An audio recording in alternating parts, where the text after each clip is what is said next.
account opening, and completing KYC. Please prepare the following documents ready to upload. Firstly, a non-expired passport. A clear photo of yourself, not from a document. A recent proof of your address, such as a utility bill.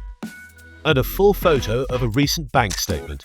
It is important that all these documents match and correspond with the information you provide to us. Let's begin the 7-step process. After registering, there will be prompts to open a real account. Click Open for the first step. Step 1. Confirm your country of residence and upload a full photo of your passport. Complete the rest of the form and upload a recent selfie, making sure nothing is obscuring your appearance.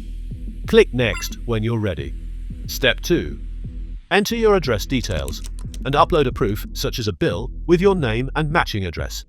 Lastly, please declare whether you have US citizenship. Step 3.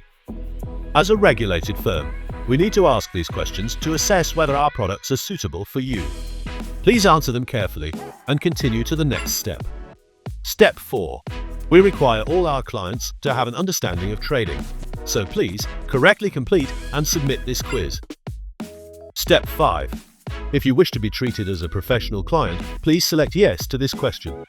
To set up your trading account, we need to create a new trading password. This is different from your signed-in password. Step 6. Enter your bank information and upload a recent bank statement with these details. Click Next for the final step. Step 7. Double-check your submitted information and then read and agree to the documents shown. Lastly, sign your name by typing your full name and press Confirm. Your application has now been successfully sent, and our review team will aim to get back to you within 1 to 3 business days. Dupoin, the one-stop trading platform.